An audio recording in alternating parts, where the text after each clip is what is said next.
네, 안녕하세요. 키막혀 세무서입니다. 오늘은 2022년 귀속 또 이제 종합소득세 다섯 번째 업무용 승용차에 대해서 한번 알아볼게요. 이게 또 문의가 많습니다. 사람들이 우리가 벤츠 타고 뭐 이런 경우가 있잖아. BMW 뭐 이런 거 타고 그러니까 이거를 뭐 이게 가사용으로 쓰면서 회사 이름으로 해놓고 비용 처리한다 막 이런 걸 막 국세청이 그치 안 입고 깨 보다가 규제를 만든 겁니다. 그죠? 어떤 사람이 어떤 일을 해야 될까요? 한번 볼까요? 법인 사업자하고 복식부기 의무자인 개인 사업자 업무용 승용차 관련 비용은 일정 요건 이런 거에 따라서 비용을 공제해야 됩니다. 사적으로 사용했어. 그럼 전액 비용을 불인정해요. 사적 업무하고 혼용되어 있으면 업무 사용 비용에 따라 비용을 인정하는 겁니다.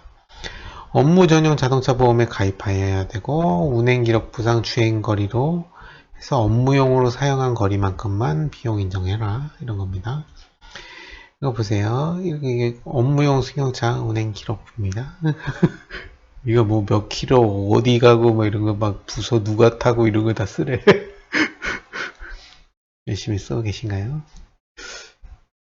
좀 심하죠. 이게 공무원들은 다 쓰나?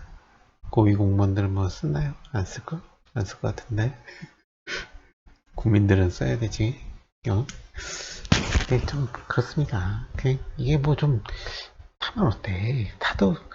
타면은 좋지 않아요? 그게 소비 많이 하고 그러면은 국가에도 좋은 거고 부가세가 많이 거칠 거 아니에요. 그러면 이게 좀 그런 게 있습니다. 근데 사치하는 거를 못 보겠다. 이런 약간 그런 게 있습니다. 법인사업자, 복식부기 의무자인 개인사업자는 이런 거 운행기록부를 작성을 해야 돼요. 또 뭐 고가 차량일수록 일시에 많은 비용이 공제되는 불합리함을 뭐 해소하기 뭐 감가상각비 한도를 두고 있다 이럽니다. 그러니까 네가 뭐 벤츠를 타고 다녀요. 이거 업무용으로 쓰는 거 있잖아요. 그것만 비용으로 공제를 해주겠다 이런 얘기입니다. 그러니까 운행기록부 써라. 적용 대상자 법인 및 개인사업자 개인 중에서도 좀 이렇게 복식부기 의무자 중 뭐 성실신고 사업자에 대해서 먼저 시작을 했고 지금은 뭐 복식부기 의무자 다 적용되고 있습니다. 복식부기 의무자 아시죠? 전문직은 무조건 복식부기 의무자죠. 이런 식으로 하고 있습니다. 업무용 승용차 관련 비용 감가상각비, 임차료, 유류비, 보험료, 수선비, 자동차세, 통행료, 뭐 금융부채, 이자 비용 뭐 이런 겁니다. 렌트비는 들어가네요. 이 임차료죠. 렌트비 운용리스료 또 임차료니까 업무용 승용차 관련 비용에 들어갑니다. 보통 그래요. 이게 뭐 사업자들이 무슨 뭐 거래처 만나러 갈 때 막 이게 좀 안 좋은 차 타고 다니면은 좀 마케팅에 지장이 있나 봐요. 그래서 일부러 좀 좋은 차를 타고 그러기도 합니다. 뭐 좀 안 좋은 차 타고 가다 이게 멀리 세워놓고 이렇게 막 고객 만나러 가고 이런 경우도 있다고 그럽니다. 모르겠어요. 이게 좋은 차가 뭐 업무에 뭐 이렇게 도움이 되는지 모르겠어요. 뭐 근데 회계사나 뭐 세무사나 변호사나 이런 사실 전문직 이름이 있으면은 뭐 그런 거 뭐 좋은 차 안 타도 사람들이 인정을 해주긴 합니다. 그런데 좀 일반 사업자 같은 경우는 약간 이 자동차나 뭐 집이나 막 이런 걸로 사람을 판단하는 경우가 좀 가끔 있나 봐요. 그렇습니다.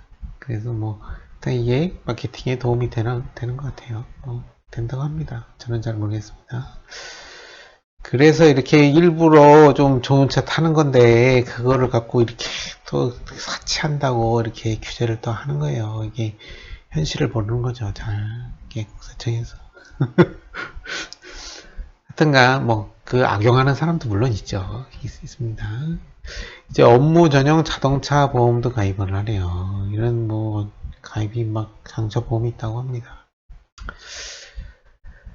지금은 개인 사업자는 이 성실신고 확인 대상자하고 전문직은 지금 가입을 하고 있어요. 전용보험, 업무용 전용차, 자동차 전용보험. 업무용 승용차 중 한 대를 제외한 나머지 차량은 전부 지금 이 전용 보험에 가입을 하라고 합니다.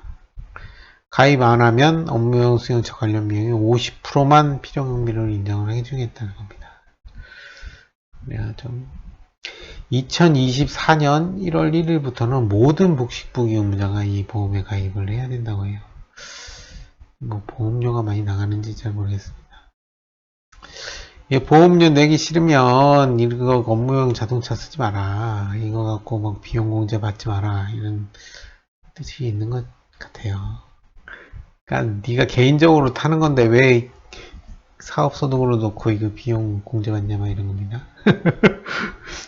어쨌든 운행기록부를 작성한 경우 업무 사용금액 계산하는 법. 업무 전용 자동차 보험 가입하고 운행기록 작성했어요. 그럼 관련 비용들 아까 렌트비, 뭐 감가상각비 이런 거 있죠. 업무 사용 비율 곱한 만큼 비용 공제를 받는 겁니다. 이 운행기록부 작성한 경우 그렇죠. 근데 운행기록부 작성하지 않았대. 그러면은 전무용 자동차 보험 가입하고 운행기록부 작성하지 않은 경우 이렇게 아래 비율 곱해서 공제받을 수 있다 이겁니다. 이건 100% 된다는 거죠. 그러니까 100분의 100 그죠? 관련 비용이 1,500만원 쪼르르르 해서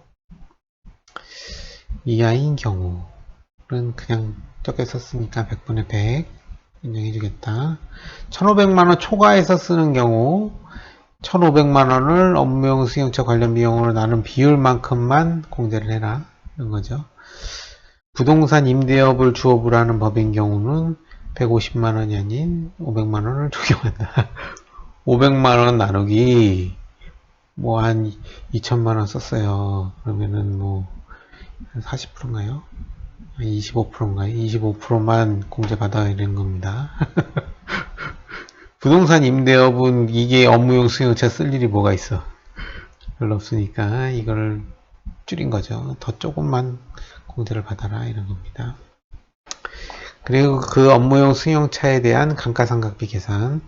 보통 일반 고정자산 같은 경우는 뭐 정액법, 정률법 선택할 수 있어요. 그러나 이거는 업무용 승용차는 정액법으로만 그 강제상각을 해야 됩니다. 5년, 내용연수도 5년이에요. 그리고 강제상각해야 됩니다. 송급 산입 한도는 800만원, 부동산 임대업은 400만원, 그렇죠. 상각 부인액, 이런 경우 미달되는 경우 추인한다, 뭐 이런 거죠.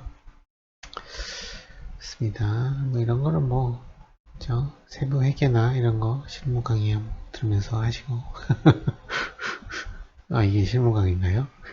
하여튼간 800만원 시임 부족 발생했으면 추인하는 거고 뭐 똑같습니다. 800만원 미달했으면 추인할 수 있고 이렇게 되는 거죠.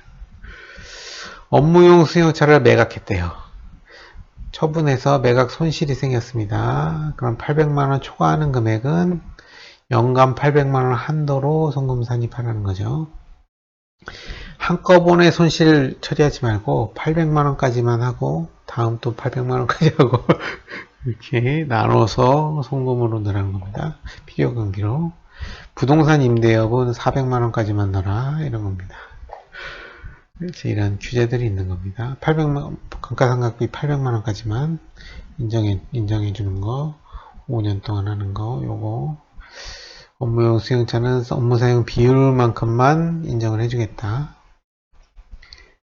보험 가입 안 하고 운행 기록도 작성 안 하면은 더 조금만 받아라 이런 규제들이 있는 겁니다. 그리고 종합소득세 신고할 때 업무용 승용차 관련 비용 명세서 요건 써서 같이 제출을 해야 되는 겁니다. 업무용 차량 번호, 차종, 임차 여부 뭐 이런 거 막 보험료 이런 것도 막 작성해서 내야 되는 거예요. 그렇습니다. 뭐 이 회계 사업이나 뭐 회계 담당자들만 또 뭐 귀찮은 거죠.